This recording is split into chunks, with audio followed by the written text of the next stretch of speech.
organizar. Oi. Deixa eu aumentar essa tela.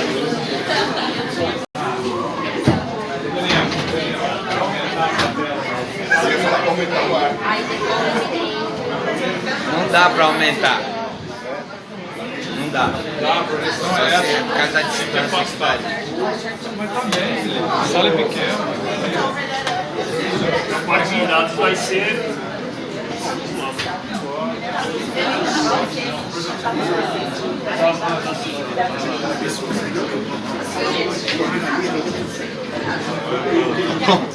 Beleza? Aumentar, vê se consegue, perdão. Tá passado. Deixa mais frio.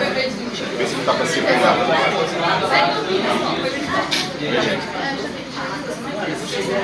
Beleza? Ó, ontem sobrou lugar, viu? Vai ficar aqui, Zé? Boa, boa.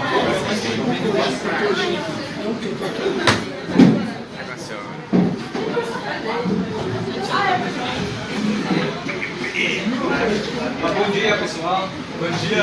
Muito obrigado a todos pelo comparecimento. E aqui hoje de manhã temos um grupo palestrante. Com muita prazer que apresento o Felipe Costeiro. Ele é fisioterapeuta do Santos Futebol Clube. Ele é especialista em ortopedia e também é especialista em ortopedia e traumatologia do esporte da Santa Casa de São Paulo. Aí, o Felipe também está especializando em psicologia do esporte e em fisiologia do exercício que estamos fazendo. Ele também está fazendo um mestrado de física e cirurgia da Santa Casa. Tem um diploma da FIFA, diploma em futebol doente. Agora, o Felipe, por ser o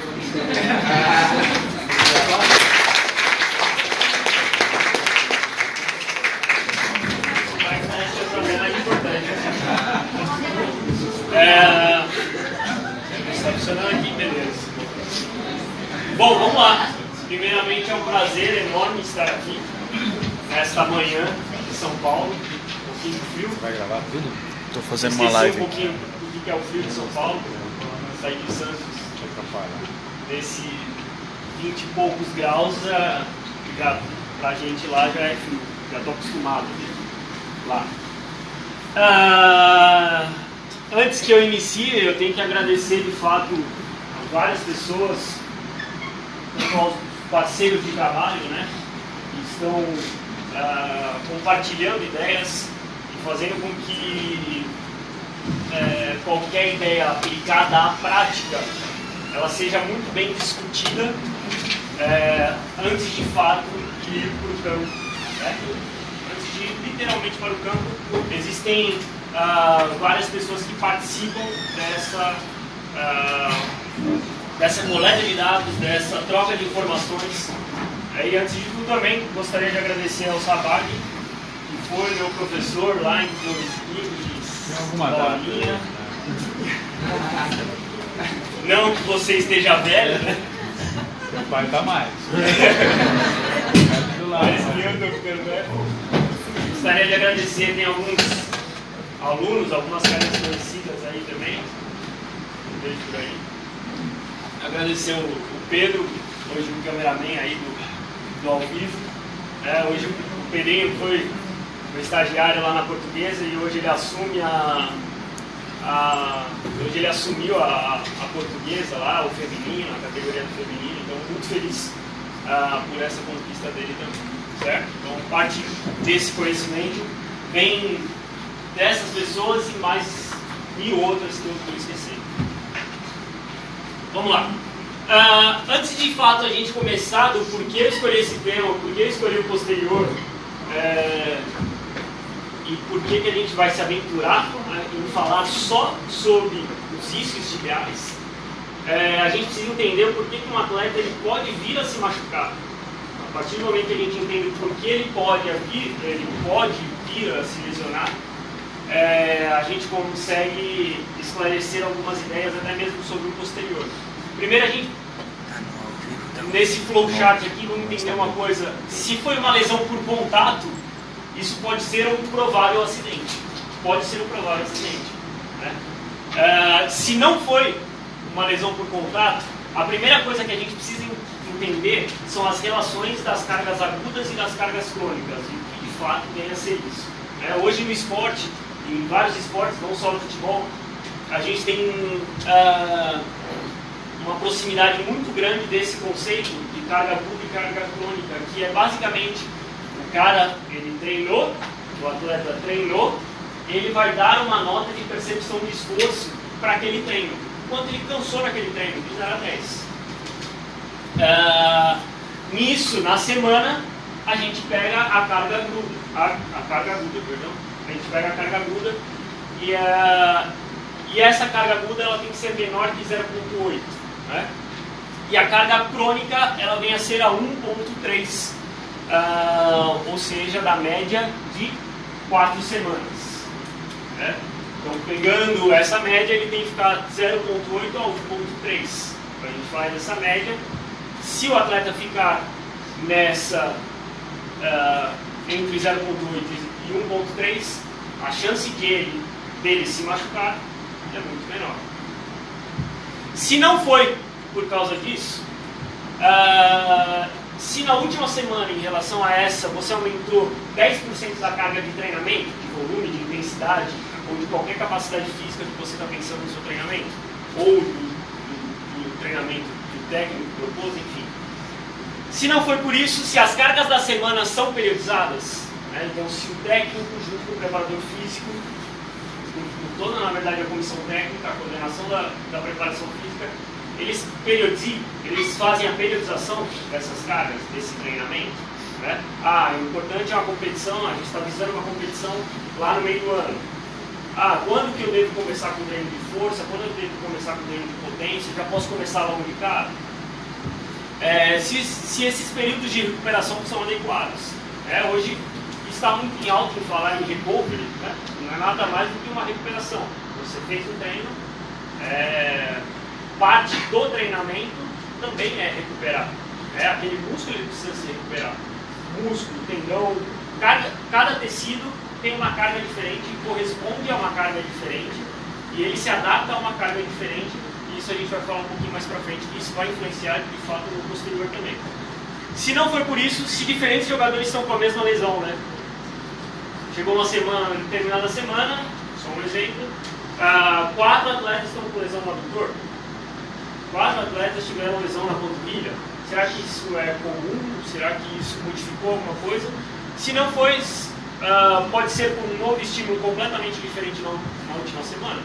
E se não foi isso, se você interviu de fato nos fatores de riscos individuais e se esses fatores de risco são modificáveis. Só um exemplo de fator de risco: se o atleta tiver, por exemplo,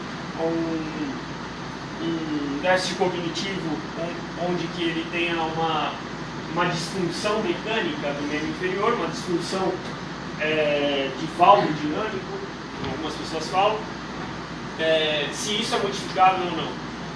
Se você fez a correção, se você modificou tudo isso, se foi sim para tudo isso, você precisa acessar a carga de treino ou a metodologia de treinamento. Parece um pouquinho complexo, mas isso pensando só em algumas metodologias de treinamento que a gente pode prevenir lesão. E como que de fato são essas coletas de dados? Essa aqui é uma foto recente da Copa Nike, que foi semana passada, aqui em São Paulo. Nós temos um aplicativo, né, um site, chama Perfoot, onde tem a data, qual categoria e onde o atleta ele acessa, né? E tem vários tipos de coletas. Tem a coloração de urina, a escala subjetiva de dor, a escala subjetiva de recuperação, a escala emocional e mental e a escala de sono. E o próprio aplicativo já mostra pra gente os dados que a gente coloca, se o atleta ele está numa situação crítica, se ele precisa de uma atenção, se ele está totalmente recuperado. Isso é muito importante, isso vai entrar naquela carga aguda e na carga crônica.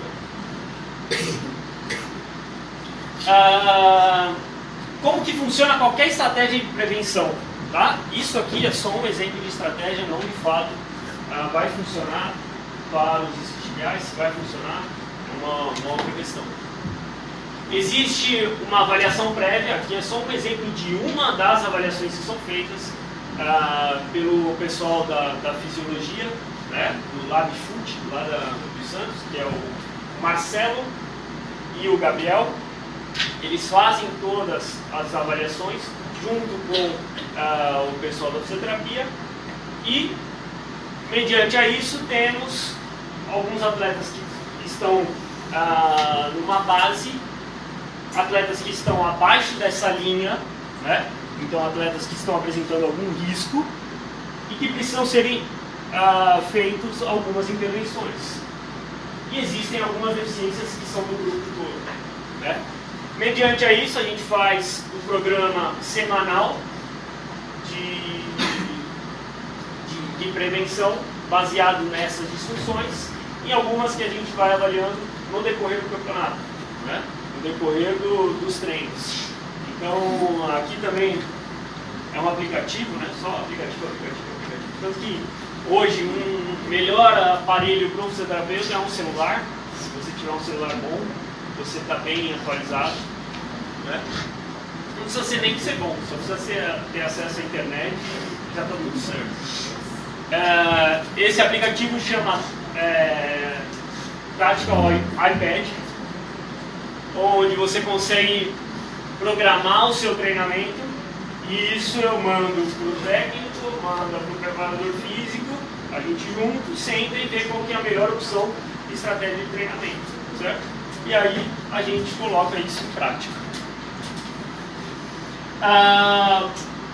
E aqui também um outro dado importante, que são o controle semanal das condutas, né? Então a gente pega a semana inteira e vê quantos atendimentos foram, quantos problemas clínicos triados, né? Então quantos sintomas musculares nós tivemos, quantos atletas tiveram um dor muscular, quantos atletas tiveram uma dor do joelho, que isso precisa ser triado, e o médico precisa observar e falar, opa, acho que é bom o médico dar uma variada nesse joelho aqui, tem provável uma lesão ligamentar. Então esse teste, esse músculo aqui, ele está apresentando uma fadiga, já está passando do quadro de fadiga, ele está com risco grande, acho que é melhor esse atleta vir a ter um procedimento um pouquinho mais adequado, né? E aí a gente vê o número de lesões. Só para vocês terem uma ideia, em uma semana foram 56 atendimentos, né? Isso só em uma categoria, tá? Então,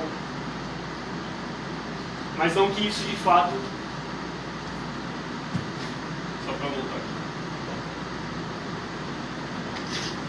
não que isso de fato seja algo preocupante, mas até conforme a gente vai aumentando esse número, a gente tem que avaliar também, comparado com as outras semanas, se tem alguma alteração.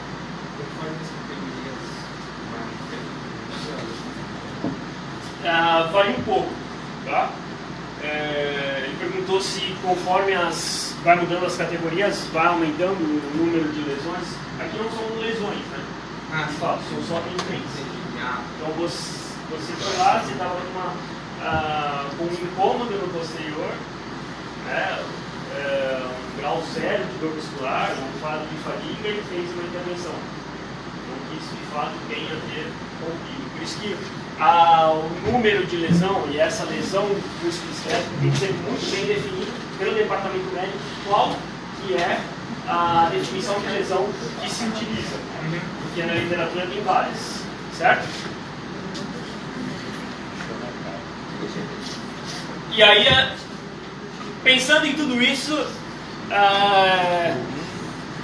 eu gostaria de abrir, né? Porque de fato o posterior da coxa, isso aqui é uma cena comum que a gente vê, tanto qualquer campeonato, onde o atleta está fazendo um sprint, mais uma, onde o atleta está num sprint e vai ter uma desaceleração brusca ou mudança de direção, e ele vem, já põe a mão na coxa direto, já põe a mão no posterior, ele já para. Geralmente o atleta profissional, ele já sabe muito mais a consequência disso tudo, né? Ele já conhece muitos casos, principalmente, ou que ele já teve uma dessas, né? A gente vai ver que a maior causa de uma lesão muscular, de fato, é a relesão. É um fato muito importante. Outra coisa interessantíssima, que daí a gente já tem que começar a voltar um pouquinho para a anatomia funcional do estudo, é que o músculo mais lesionado do posterior é o bíceps da coxa, tá? E mais precisamente a cabeça longa do bíceps. Aí a gente vai, quero que hoje a gente entenda, ou talvez comece a entender o porquê que esse músculo é mais lesionado, tá? Existem algumas teorias, algumas hipóteses, não de fato algo concreto. Aí o semi-membranáceo vem com 7,5 na segunda colocação, o semi-tendíneo com 3,7%. Tá? Essa desaceleração corresponde em média de 80% para cima de todos os tipos, de todas as formas de lesão muscular. Então, quando o cara está no sprint acima de 70% do seu basal, e ele vem numa desaceleração máxima. Tá? Então, isso aqui é muito importante. Porque, assim, é um esporte com bola. O posterior é o mais machucado e ele machuca na corrida. Então, o que de fato a gente precisa acessar? A corrida. Certo? Então, não tem nada. O maior momento que a gente precisa acessar, não tem de fato a bola envolvida. Tá? Conseguiram entender mais ou menos isso? Beleza. E aí, alguns autores levantam a questão desse complexo posterior da coxa. Né? Por que esse bíceps ele é tão importante? Primeiro porque ele é biarticular, eu até diria que é mais, ele é multiarticular, porque ele vai ter uma origem tanto no ligamento sacro-tuberal, quanto na parte posterior-medial, então 2,6 centímetros da parte de medial para lateral do isquio, e 1,6 centímetros de anterior para posterior do isquio. Geralmente a gente vê esse tendão do bíceps cabeça longa junto com o do semitendíneo, então eles têm um tendão em conjunto. Tá? Aí a gente começa a pensar, isquios tibiais, então são músculos que começam no isquio e vão para a tíbia, e você está totalmente satisfeito com essa informação. Aí você não vai um pouquinho mais a fundo, mas se é um músculo que tem uma origem um pouco mais para lá, um pouco mais para cá, funcionalmente vai ter uma importância totalmente diferente. Tá? Outra coisa importante que eu tenho para falar do bíceps cabeça longa, ele tem média aí 42 centímetros, né? Uma particularidade importantíssima dele é que da sua origem proximal até o meio é tendão. Da sua parte distal, passando esse meio, também é tendão. Ou seja, é um cabo de tendão do começo até o fim. E por que isso é importante e o que isso vai diferenciar? Eu vou ter dando que o tendão proximal ele se junta com o tendão distal e forma um emaranhado de tecido aqui no meio. E esse envolto de tendão é coberto pelo tecido muscular. 30% desse começo ele tem um ângulo de penação menor. A gente vai ver o que é esse ângulo de penação, tá? Mas basicamente ele influencia no torque, ou seja, na capacidade de força que esse músculo vai ter de gerar. E na parte distal, né, se a gente dividir em 3/3, uns 90%, na verdade menos que isso, 90% finais desse músculo, ele vai ter um fascículo mais curto. Meu Deus, fascículo, ângulo de penação. Esse louco veio falar de anatomia no meio do barco andando aqui. O que a gente precisa tirar de informação disso? Eu tenho tendão do começo ao fim, o tendão nesse meio do caminho, só que a gente tem que lembrar que cada tecido ele tem uma absorção de carga em relação à parte aguda do exercício, a resposta aguda do exercício, totalmente diferente. O seu osso vai ter uma carga diferente, seu sistema cardiovascular vai ter uma forma diferente, seu sistema endócrino renal vai ter uma carga diferente, seu sistema músculo esquelético vai ter uma forma diferente, como eu já disse. O músculo, ele demora em média 48 horas para se recuperar.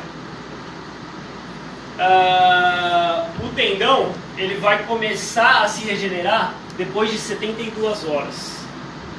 Olha onde está o problema de tudo isso. Por que em até 72 horas? Por quê?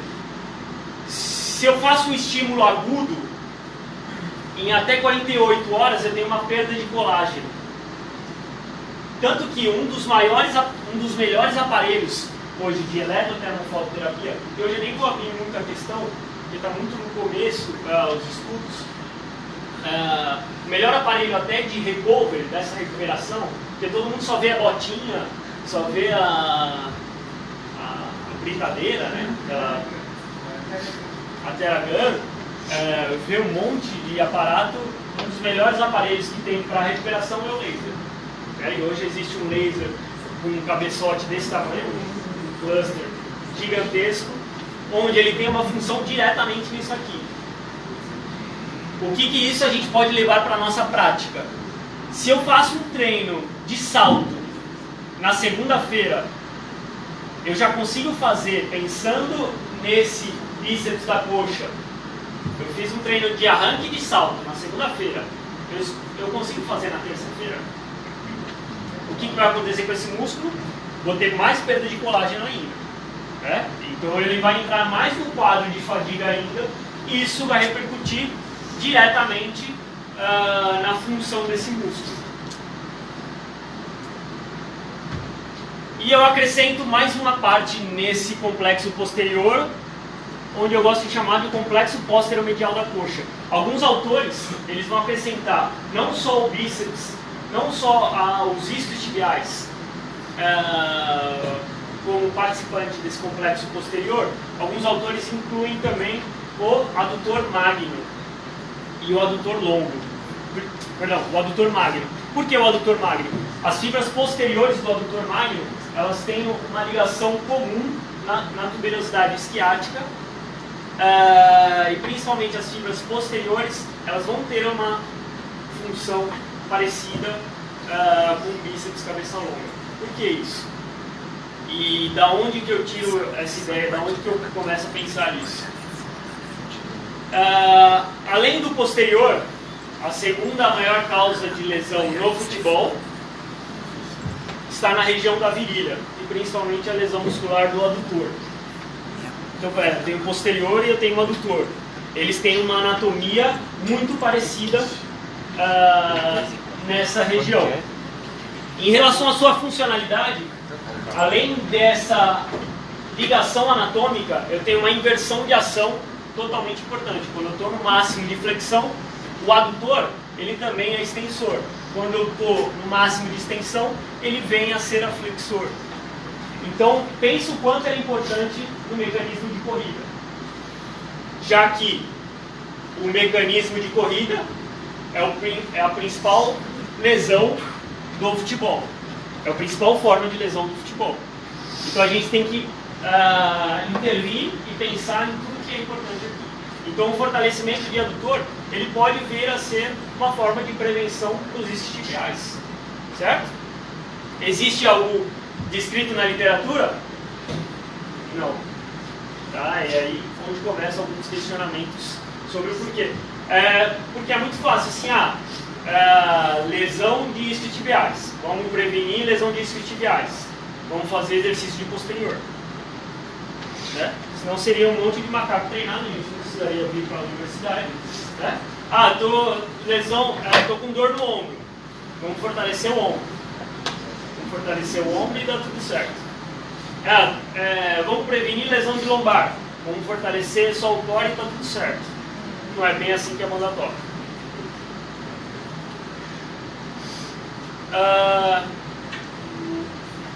Aí a gente acessando a biomecânica desses atletas, apesar que é um estudo controle de caso, a gente acessando a biomecânica desses atletas, acho que ele rodou e parou, né? Tem que voltar acho, mais no passado.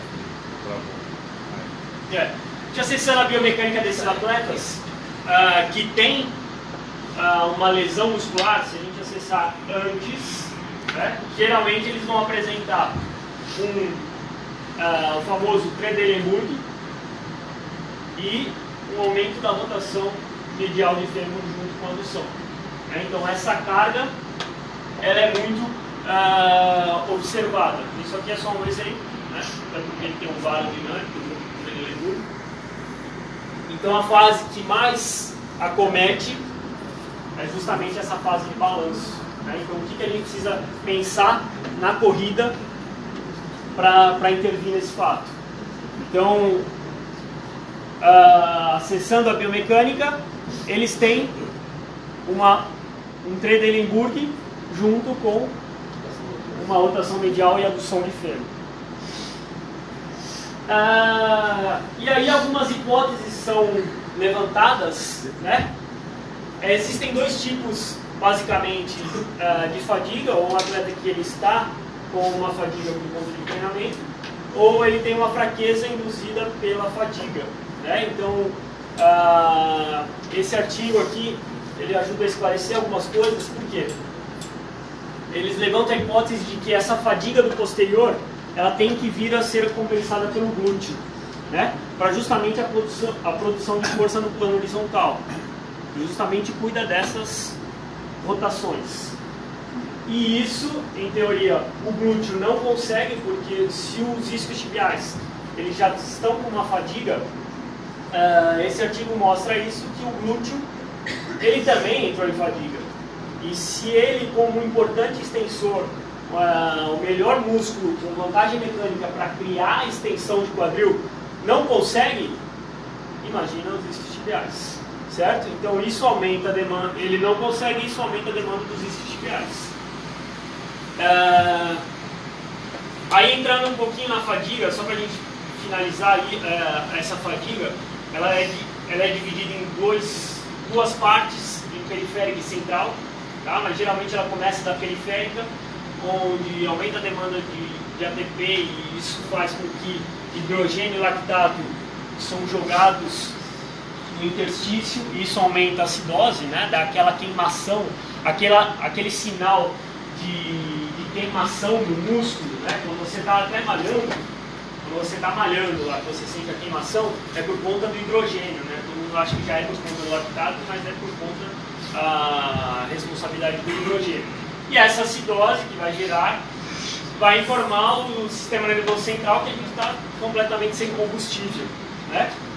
Isso diminui os níveis de BCAA, tanto sanguíneo quanto na parte central, que é a mesma via do triptofano, né? Junto com a serotonina, e isso vem a gerar sono. Então, por isso que a escala de sono ela é importante para nós, e ela é um dos fatores que vão indicar se esse atleta está em fadiga, né? E aí muitas pessoas falam do overtraining, né? Overtraining, que é aquele atleta que está em excesso. Só que antes do overtraining tem o overreaching, que é entre 1 a 2 semanas. Esse atleta ele tem uma letargia, ele tem um sono que ele não consegue descrever, só consegue dormir basicamente. Ele tem um cansaço muscular que ele não consegue evoluir com isso, tá? Então isso é uma coisa que a gente tem que pensar. Então vamos esclarecer algumas ideias antes de fato a gente passar para cá. Lesão muscular no futebol, o principal músculo é o posterior da coxa. O mecanismo de lesão é correndo. Correndo eu tenho uma fadiga de alguns músculos que poderiam compensar essa fraqueza do posterior da coxa. Então por isso que é importante a gente acessar a corrida, né? E essa fadiga periférica ela está envolvida com a fadiga central. Uma das formas da gente avaliar clinicamente, ser mais palpável para nós, é com a termografia, tá? A gente faz a termografia quando o atleta apresenta clinicamente alguns sintomas de fadiga, que a gente vai ver junto na classificação britânica, como que ele apresenta esse nível de inflamação local, esse calor local, e o que isso pode repercutir clinicamente. Então isso é uma das formas de avaliar fadiga. E aí o que não é nenhum segredo, né? E eu gosto de levantar essa questão que hoje, por revisão sistemática, as duas maiores e melhores formas de recovery é passagem em gelo. Não precisa fugir disso, né? Ainda estão saindo alguns artigos sobre TeraGam, mas tem muito conflito de interesse. Geralmente os artigos que estão saindo sobre a TeraGam são da mesma marca, né? Clinicamente, o atleta se sente bem fazendo outras modalidades, né? Além disso, o que não tem evidência para o recovery, mas o atleta se sente bem, é justamente algumas outras técnicas de terapia manual. Então, utiliza a manipulação articular com o objetivo desse input sensorial a nível cortical, já que eu tenho uma demanda periférica da fadiga envolvendo a central, eu preciso ter técnicas que pegam os dois lados da balança. Beleza. Quais são os fatores de risco para eu ter uma lesão muscular? Pensando em evidência científica, aquela carga de treino, que a gente já falou, a relação de carga aguda e carga crônica, a idade desse atleta, se foi uma relesão ou não, ou seja, se o atleta tem uma lesão muscular, a chance de ele ter uma segunda, uma terceira, uma quarta vez é gigante. Tanto que tem atletas que conheci depois de um tempo que ele já chegou para mim com 4, 5 lesões, né? E aí aquela síntese de colágeno, aquele remodelamento, ele vai ficando muito mais complicado. A força, né, a inibição artrogênica que tem no local, a ativação neuromuscular fica totalmente diferente. E aí alguns outros fatores lá embaixo da pirâmide que parece ter uma importância clínica, mas ainda não tem uma relevância científica, né? O aquecimento inapropriado, controle neuromuscular, postura lombo-pélvica, desequilíbrio, flexibilidade. Apesar de alguns aqui embaixo, a gente levantar bastante a questão para justamente a prevenção de lesão. E às vezes olhando para essa parte de baixo tem alguns que a gente pensa, pô, é até uma pena não ter tanto artigo suficiente para a gente colocar e discutir aqui na palestra. Sobre alguns fatores intrínsecos também, eu tenho que pensar na regeneração desse tecido. Uma vez lesionado, esse tecido, o próprio organismo ele vai se regenerar. Grande parte dessa regeneração é por conta das células satélites. Elas ficam numa posição estratégica, elas são influenciadas por outros fatores intrínsecos, por exemplo, a idade, se o atleta teve uma regeneração, né? Se o atleta teve uma relesão, isso fica um pouquinho mais complicado. Só para vocês terem uma ideia, quanto é importante isso daqui, por mais que a gente dê alta lá, uma lesão grau 1 de 4 a 6 semanas, esse atleta está totalmente recuperado, a remodelação desse tecido demora meses. E às vezes alguns atletas, eles acabam sendo liberados do departamento médico e às vezes tem algum desconforto em alguma atividade ou outra. Aí começa a se pensar, pô, mas será que ainda tem uma lesão? Será que o processo não foi feito de forma correta? Quando na verdade, às vezes pode ser por conta dessa remodelação. Aí pensando um pouquinho na arquitetura do músculo, o que pode ser um fator de risco para gerar uma lesão muscular? Engraçado que o vídeo não foi.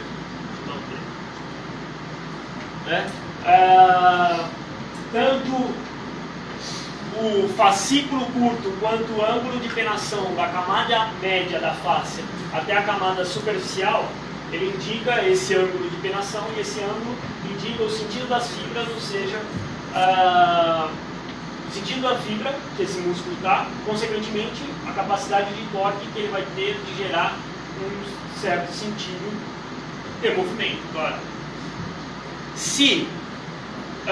E aí fizeram um artigo, fizeram um estudo que avaliaram, pegaram esses tamanhos de fascículos e viram quem tinha mais lesão muscular. E o que observaram? Que quem tem um fascículo mais curto e fraco, ele tem maior chance de lesão muscular. Quem tem um fascículo longo e mais forte, né, o músculo mais forte, ele tem menos lesão muscular. A gente pensa, pô, então isso aí é um fator genético, não tem como a gente modificar. Ao contrário disso. A única forma da gente modificar hoje em ciência é por conta de um exercício excêntrico. Então a melhor forma da gente modificar esse fator de risco é por conta de um exercício excêntrico. Aqui é um exemplo nórdico. É um dos mais levantados para a prevenção de lesão muscular.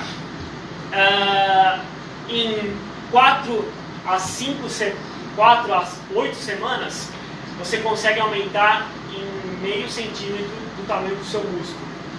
Porque aí você pensa, meu fascículo está curto, está fraco, o que eu tenho que fazer? Alongar. E na verdade o alongamento ele não vai ter evidência científica para você aumentar esse fascículo. A única forma de você fazer isso é com uma carga excêntrica. Essa carga excêntrica é um dos melhores exercícios, né? Alguns exercícios, entre eles o nórdico. Tanto que se você aumenta meio centímetro, você diminui em 73% a chance de uma relesão ou de uma lesão muscular. Tá? Por isso que falam-se bastante desse exercício. O problema é chegar aqui. Estão vendo que esse é um atleta profissional e ele está com um super bend na altura do peito para justamente minimizar o momento interno excêntrico, né, do músculo. Isso pode ser para alongamento também? Isso pode ser para alongamento também? Sim. Eu, por exemplo, faço normalmente posterior. Sim. Tem gente que fica em pé, fazendo só flexão de quadril e postando tornozelo, por exemplo. Sim. Eu começo ao contrário. Sim. Já com o joelho flexionado e vai esticando aos poucos até sentir o alongar posterior. Nesse caso, também teria dado para fazer essa alongada do músculo? Sem essa carga? Não. Não. É que, na verdade, assim, algumas técnicas agudas, elas vão repercutir de fato na amplitude. Às vezes você pode ganhar amplitude não pelo seu músculo ter crescido, mas por você ter mexido em alguma parte do sistema. Inclusive, e principalmente por input sensorial, que a gente chama down top, né, de baixo para cima. Então qualquer técnica que você utilize, até você passar um gelo no posterior e esticar mais, vai dar certo. Manipular a coluna vai dar certo, entendeu? Porque são técnicas agudas. Então que isso vai ficar e você vai ganhar em amplitude, tá?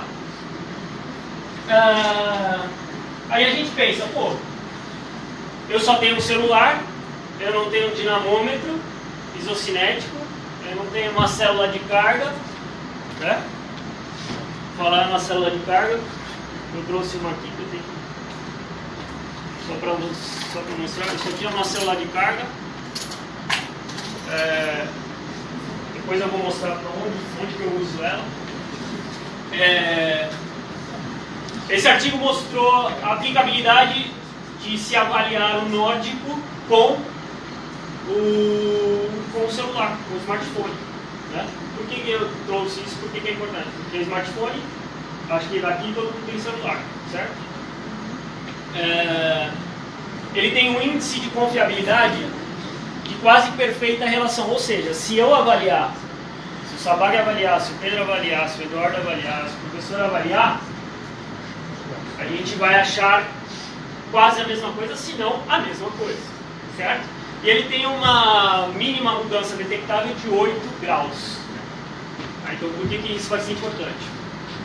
Então a gente pede o nórdico para o atleta e vê o break point angle, então o ângulo de quebra que ele tem no nórdico. Ele vai fazendo o nórdico, conforme ele vai inclinando o tronco, ele tem a perda dessa excentricidade do posterior. Ele tem essa perda de excentricidade, você traça a angulação aí. E aí nesse artigo eles fizeram um protocolo de fadiga, né, de 20 a de sprints de 20 a 30 metros, isso aqui só para ilustrar, e reavaliaram, né? Inclusive eles encontraram similaridade a 30 graus de do isocinético. Então, quando fizeram a força do isocinético, eles encontraram na angulação de 30 graus uma similaridade. E que isso é importante porque mostra que ele também serve, a gente consegue ter alguma relação com a força, e pós-fadiga ele tem uma diminuição gigantesca. Ou seja, eu posso usar o nórdico para prevenção? Pode, diminui 51% das lesões. Eu posso usar o nórdico como avaliação? Pode. Porque isso vai mostrar o quanto o seu atleta pode vir a aguentar. Eu posso usar o nórdico como controle de fadiga? Posso. Porque ele deu 10 graus e a mínima mudança detectável foi de 8 graus. Então ele pode ser um exemplo e pode mostrar para a comissão técnica que esse atleta está em risco de lesão. Um simples teste que você pode fazer pelo celular. Só que a questão é, né? A gente está pensando em prevenção. Eu esqueci que eu estou com o passador de slide. Deixa eu dar um play aqui. Se a questão é fazer o nórdico, né? A gente tem que pensar que o atleta, para vir a aguentar esse nórdico, tem uma demanda gigantesca. Então existem outros exercícios excêntricos que têm uma aplicabilidade boa, que o atleta consegue fazer com muito mais facilidade até você chegar no nórdico. Porque imagina um atleta que está em formação, ele não tem uma noção, um controle de movimento importante, e ele tem que fazer um exercício nórdico gigantesco.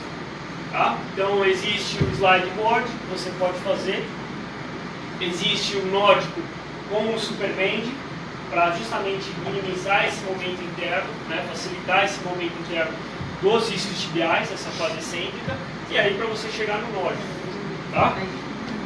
Isso aqui é um dos exemplos, existem milhares formas de você progredir, não que você fazendo isso vai ter sucesso com o atleta, com o seu paciente, mas é uma das formas. Né? Se fosse montar uma sequência aqui, teria que ter 53 slides, né? Então vai unipodal, e aí já viu.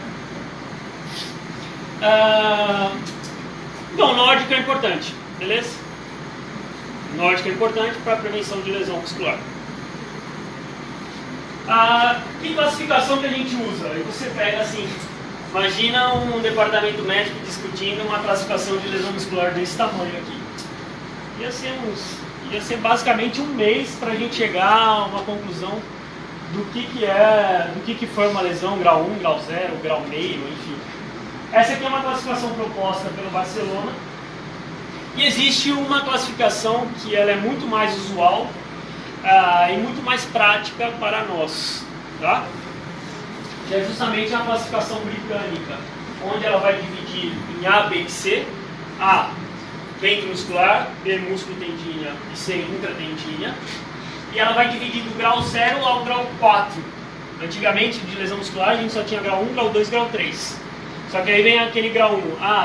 Não teve ruptura, teve um edema, tem um sinal na ressonância. Só que aí os quadros de fadiga, né? Hoje a nossa maior demanda gigantesca do fisioterapeuta que trabalha com futebol, são os quadros de fadiga. Onde que inclui tudo isso? É a lesão? O cara ele tem que ficar totalmente afastado do treino? Até que não, porque uma das melhores formas de recuperação, além da massagem e do gelo, é a recuperação ativa, né? Aí no grau 0, o que vem a ser? Então ela é específica da classificação britânica, ela é uma lesão neuromuscular focada, com uma dor muscular generalizada, então aquele atleta sente uma dor no isquiotibial, só que ele sente em todo o músculo, ele sente em todo o complexo, tanto no bíceps, cabeça longa, como no semitendino, semimembranáceo, às vezes ele não sabe muito bem localizar. E o componente neural pode estar envolvido. O que esse componente neural pode estar envolvido? A gente faz um SLAMP teste para avaliar a complacência do nervo ciático. Eu vou mostrar, tem um vídeo aqui. E ele pode vir a dar positivo, tanto que às vezes tem o grau 0N, quando a maior parte da dor desse atleta vem a ser por conta de uma dor neural. Tanto que as técnicas de manipulação vai muito bem nesses casos, né?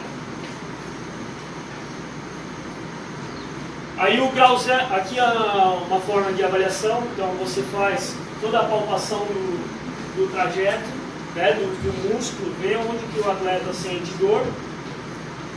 E na lesão grau 1, o atleta realmente apresentar a dor durante as atividades, a gente vê também a amplitude, né? Aqui no caso a amplitude dos isquiotibiais, tanto no SLR quanto no próprio alongamento. Aí o teste neural, onde a gente põe em prova a complacência do sistema nervoso, onde eu faço uma flexão crânio-cervical com uma extensão de joelho, dessa forma o sistema nervoso tem uma forte conexão, a dura mater tem uma forte conexão saindo do forame magno em toda a coluna, e a dura mater, essa capa neural, também ser a mesma capa que envolve a periferia dos nervos, só que anatomicamente o cara deu dois nomes diferentes, chamou de dura mater no centro e epineuro na ponta, só para complicar o estudante. Igual a avenida que muda de nome. Igual a avenida que muda de nome. Exato. Então aí você põe em prova, dessa forma se você está esticando tudo, né? Se você retorna a cabeça e ele sente um alívio, provavelmente está envolvido o sistema neural. E aí tem o grau 0, o grau 1, o grau 2, tá? Para quem quiser o detalhe, esses detalhes aqui de grau 1, grau 2, grau 3, grau 4, lá no Instagram eu acho que eu deixei, eu deixei tudo separadinho, tá? Então tem um post lá com esses 5 tipos de lesões.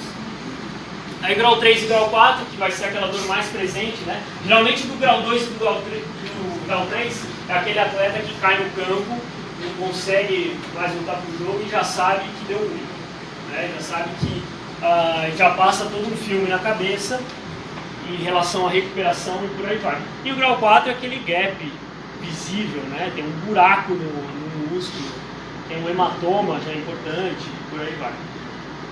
E quando a gente pensa em reabilitação, né? Não existem muitos protocolos de tratamento, né? Isso é um lado bom, isso tem um lado ruim. O lado bom é que a gente não segue nenhuma receita de bolo.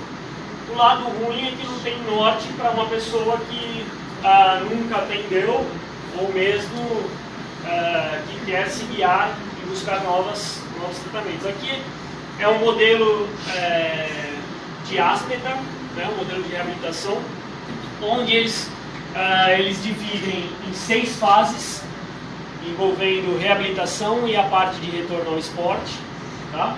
Onde vai desde sem dor para agachar com uma perna, bicicleta, corrida, 70%, amplitude sem dor, mais de 75%, corrida, sessão leve de futebol, sessão média de futebol, sessão total de futebol. E eu acrescento algumas coisas nesse meio caminho, tá? Por isso que na cabeça é grande, porque tem bastante coisa nessa. Então, da fase 1, para a gente chegar na fase 1, a gente primeiro passa por uma avaliação. O interessante é que a gente consegue usar um nórdico prévio. Como que a gente consegue usar um exercício nórdico com essa demanda excêntrica gigantesca? O cara teve uma lesão. Tem um estudo mostrando, daquele mesmo autor, Times, é um estudo de 2013 ou 2014. Ele mostra que os atletas sentem menos dor fazendo nórdico do que fazendo uma contração concêntrica. Por que isso? porque é um exercício que tem uma demanda muito maior de quadril do que de joelho. Né? Então é importante que você consegue começar muito mais cedo isso. Né? Então zerar o logismo dinâmico, acessar a mecânica da corrida, então você precisa corrigir e ter um controle neuromuscular para esse atleta ir para a corrida. E a evolução dos exercícios, aqui está um grande ponto. Cada exercício que você vai passando na clínica, um grande ponto é você ir evoluindo os exercícios sem dor. Ou seja, cada evolução que você fizer, o atleta não pode sentir dor. Por quê?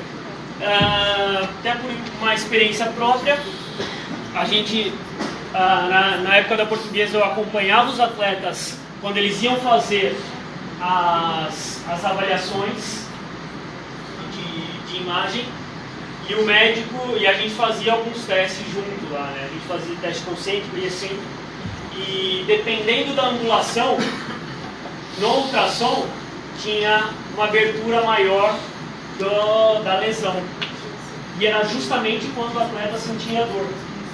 Então, se o atleta sentir dor no exercício, na lesão muscular, na evolução, claro, isso pode não ser um bom sinal. Pode não ser um bom sinal. Corrida 70%, onde a gente envolve os deslocamentos laterais, não tem problema nenhum ele fazer um deslocamento lateral. Complexo propulsor, faltou uma letrinha aí. Pliometrias bipodal e unipodal. Por que o complexo propulsor? Deixa eu... vou falar mais pra frente, no próximo slide. Corrida, e aqui a gente já vê o estilo de jogo. O que tem a ver esse estilo de jogo? Por quê? Se for um lateral que machucou, se for um atleta de meio campo, se for um atacante, vai ser uma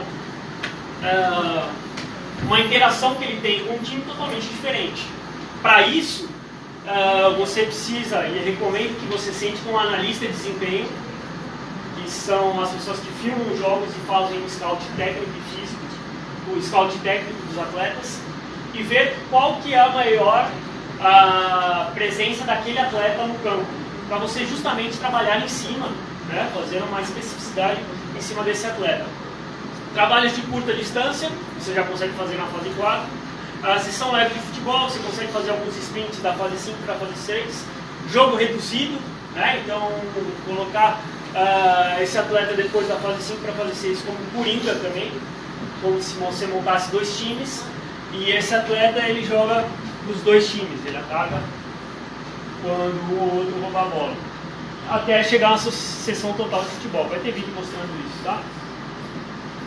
Aqui é uma forma de como você evoluir os exercícios, né, progredir desde uma mínima ativação até uma máxima ativação, né, tem a parte 1 e a parte 2. Então, agachamento a fundo, aqui um controle, um stiff, um controle neuromuscular, o swing com kettlebell, uma ponte com apoio unipodal, uma ponte no TRX,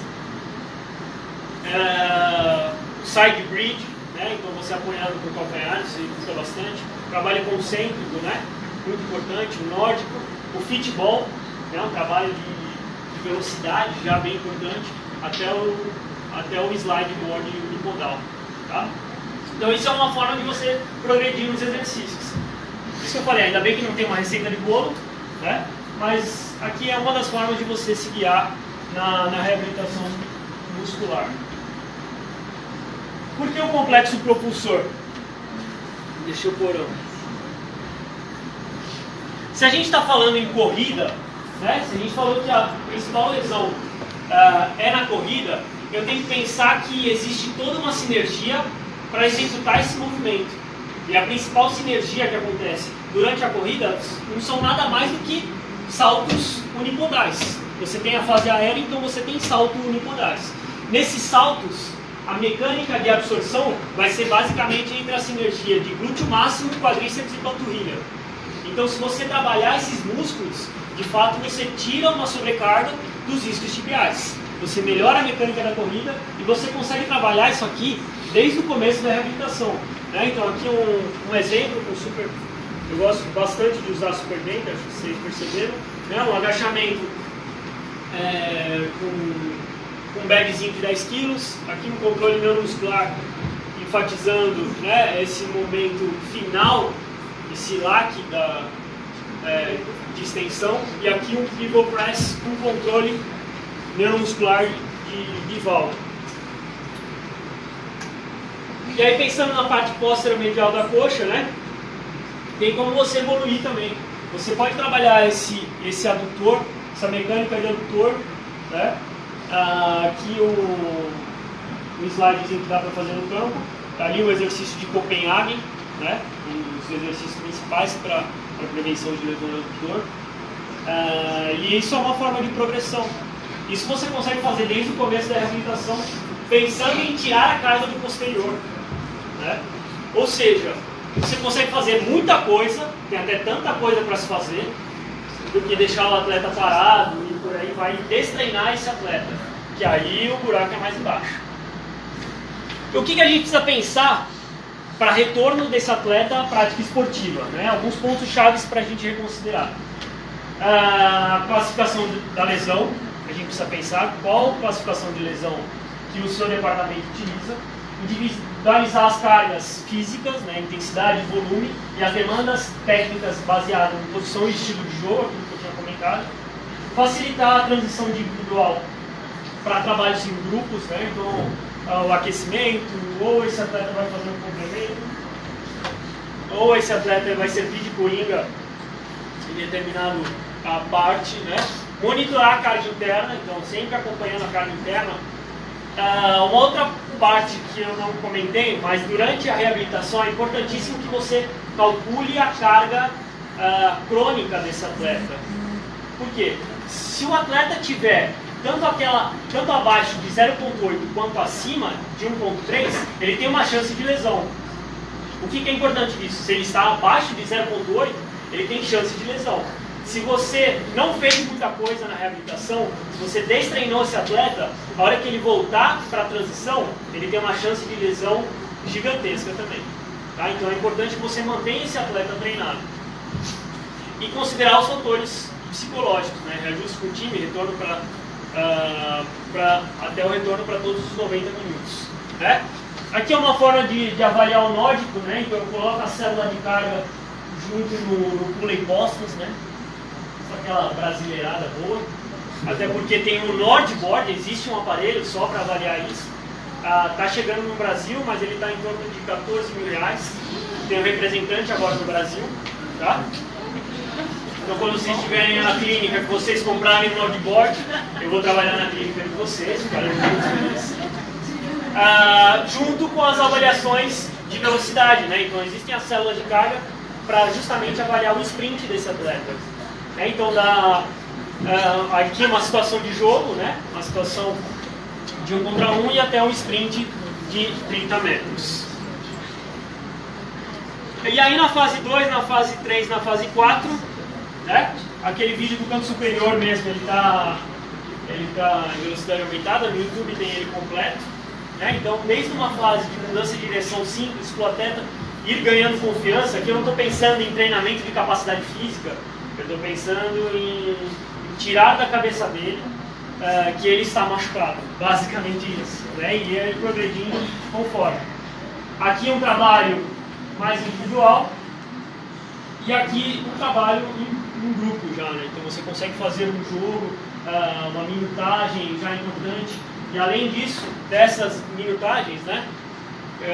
Existem várias formas de trabalho, então você consegue ir dando carga, uma situação real de jogo, onde você vai até atingir uma fadiga, e aí depois você usa um estímulo neuromuscular, que é justamente onde o atleta vai mais precisar. Ele vai ter uma fadiga, quando chegar lá na metade final do jogo, ele vai precisar de um controle neuromuscular para frear, então você utilizar isso no treinamento é interessante.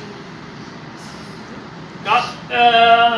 O que eu penso como novas perspectivas, né? O que a gente poderia investigar muito mais?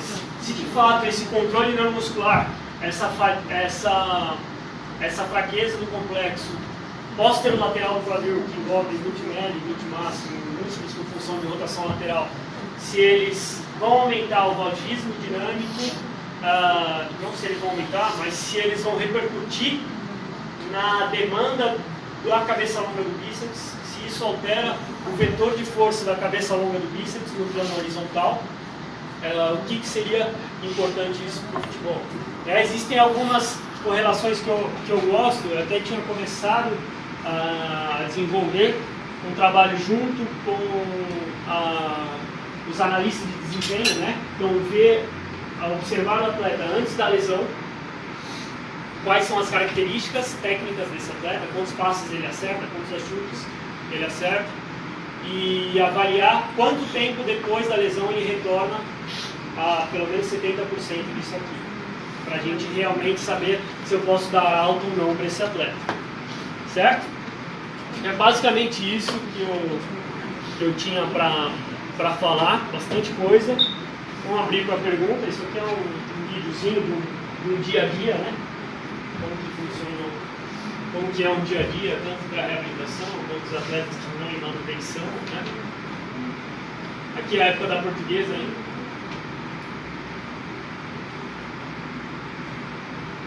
E acho que a parte mais importante assim, de uma pessoa que trabalha com fisioterapia esportiva, não sei nem se vai ser a pergunta de alguém, mas é você aproximar muito mais da realidade do esporte, né? Então, se você quer trabalhar com futebol, você tem que ficar muito mais próximo do campo para entender a realidade e a demanda daquele esporte.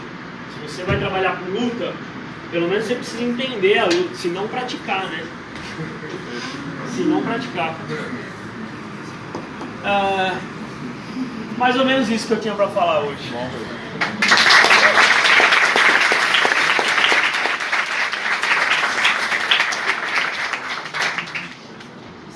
Sim. Alguém tem alguma pergunta? Quando você fala o jogador ele retorna de 5 lesões, 4, ele fez alguma cirurgia? Não. Não? Não. Só foi lesões. Às vezes uma lesão mal tratada, uma lesão que você não interpreta muito bem, isso pode gerar consequências gigantescas, né? Então imagina um atleta de 15, 16, 18 anos que já teve 6 lesões musculares, 5 lesões musculares. O quanto fica mais difícil ele retornar ao esporte. O tipo de esforço de quadríceps Bom, vamos lá. Ela perguntou se o desequilíbrio de força do quadríceps e do isquio tem relação.